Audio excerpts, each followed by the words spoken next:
حضرت پیر صاحب رسول اللہ صلی اللہ علیہ وآلہ وسلم نے حضرت سیدہ ماریہ کو جسے اعزاز اور اکرام سے نوازا اور حضرت سیدنا ابراہیم سے جو محبت فرمائی اس پر مزید آپ کچھ ارشاد کیجیے۔ ڈاکٹر صاحب، جس طرح ام المومنین حضرت عائشہ صدیقہ بنت صدیق، اسی طرح حضرت حفصہ حضرت عمر فاروق رضی اللہ تعالیٰ عنہ کی صاحبزادی، ان کی تو وہ اپنے والدین کی نسبت سے اور ان کی خدمات کی نسبت سے بارگاہ نبوی میں جو انہیں شرف حاصل ہے، یا باقی جو ہیں حضرت زینب حضور علیہ السلام سے خاندانی قربت کی وجہ سے شرف حاصل ہے، لیکن حضرت ماریہ کا یہ ایک تخصص ہے اور یہ ان کی ایک بڑی یگانہ شان ہے کہ وہ اتنی دور سے آ کے حضور علیہ السلام کی مزاج شناس بھی ہیں، اور پھر ان میں جیسے وہ آپ نے مقوقس کا حوالہ دیا کہ اس نے یہ حضور کی طرف اشارتاً یہ لکھا کہ یہ عام باندیاں یا عام خواتین نہیں بلکہ یہ شاہی خاندان سے ہیں،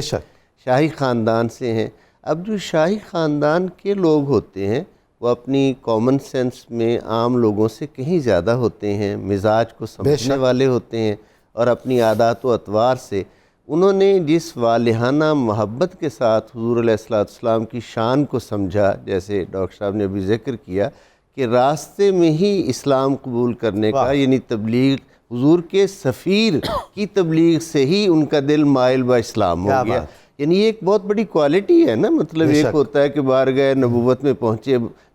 بھی وہاں پہنچے تو صحیح، دیکھے تو صحیح حقیقت کیا ہے، جیسے مقوقس رکا ہوا تھا کہ مجھے ابھی کچھ شواہد مزید چاہیے، تو انہوں نے اس کو، ان کا دل اللہ رب العزت نے اتنا سلیم الفطرت بنایا تھا، اور اسلام کے لیے زمین دل اتنی تیار تھی کہ حضرت حاتب نے بارگاہ نبوی کی کچھ گفتگو کی تو انہوں نے راستے میں ہی اسلام قبول کر لیا۔ یہ وہ موقع ہے جہاں میں نے ایک شعر سنانا ہے ارشاد حضرت مولانا جامی کا، جی، نہ تنہا عشق از دیدار خیزد، واہ، بسا کین دولت از گفتار خیزد۔ واہ واہ، عشق صرف دیکھنے سے نہیں پیدا ہوتا، بہت بار ایسا ہوتا ہے کہ باتیں سن کے پیدا ہو جاتی۔ بے شک۔ اب یہ ایک یعنی قلب سلیم اور فطرت سلیمہ ہونے کا ایک بہت بڑا یہاں سے شان ظاہر ہوتی ہے کہ ذکر مبارک سن کے ہی اتنا گداز قلب اللہ نے دیا ہے کہ حق کو تسلیم کر لیا، وگرنہ مذہب اور عقیدہ تو ایک ضد کا نام ہوتا ہے، یہ اتنی جلدی سرنڈر نہیں کرتا، لیکن انہوں نے اس کو فوراً تسلیم کیا، اور پھر حضور علیہ السلام کی بارگاہ میں انہوں نے تکریم جو پائی، اور اس سبب سے اللہ رب العزت نے اس کی جزا انہیں یہ عطا فرمائی کہ حضرت ابراہیم کے ذریعہ سے